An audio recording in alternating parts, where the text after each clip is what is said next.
I greet you in Jesus' precious name. Folks, I want to speak to you today about the power of personal testimony.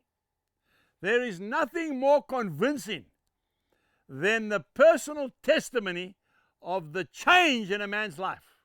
I think of Charles Colson.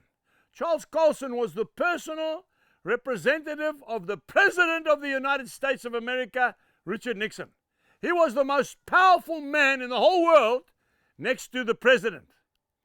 And yet, because of the Watergate scandal, he was sent to jail because they had never ever sent a US president to jail before.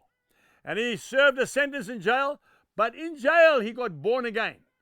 He met Jesus Christ, and he had such a powerful testimony, Charles Colson, that he started the prison ministry, which still goes on today.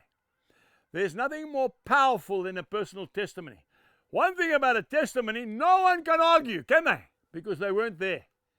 I want to encourage you to give your personal testimony more often. I even said that to a very prominent preacher just a while back. I said, keep telling the people what Jesus did for you.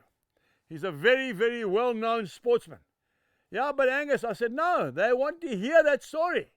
There's nothing more powerful. If we go to the book of Acts, Acts chapter 22, and I'm going to read from verse 1.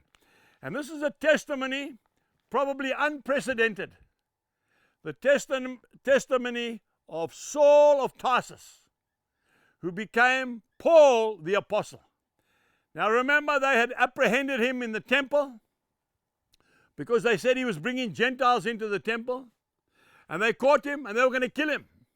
But fortunately, the Roman guard protected him.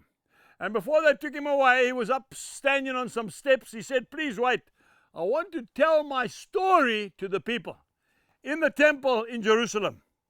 And this is what he said, brethren and fathers, hear my defense before you now. And when they heard that he spoke to them in the Hebrew language, they kept all the more silent.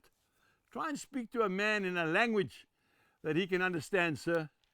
You might be an academic, you might be a learned man, but you must be able to speak to the street sweeper, to the sportsman, and also to the student. And then he said, I am indeed a Jew born in Tarsus of Cilicia, but brought up in this city, Jerusalem, at the feet of Gamaliel. He was a very, very wise man.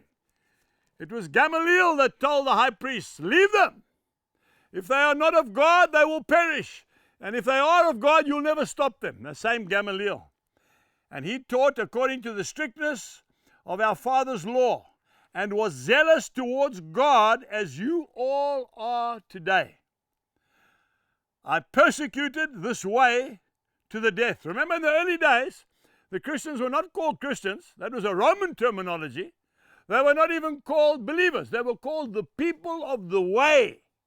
He says, I persecuted this way to the death, binding and delivering into prisons both men and women, as also the high priests bear witness, and all the council of elders, from whom I also received letters to the brethren, and went to Damascus to bring in chains even those who were there to Jerusalem to be punished.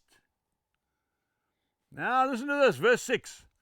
Now as it happened, as I journeyed and I came near Damascus, it was about noontime, and suddenly a great light from heaven shone around me, and I fell to the ground and heard a voice saying, Saul, Saul, why persecutest thou me? And I answered, who are you, Lord? And he said, I am Jesus of Nazareth, whom you are persecuting. Verse 8. I'll leave it there. Folks, I want to tell you that testimony has converted millions of people throughout the world, and your testimony will do the same. Goodbye.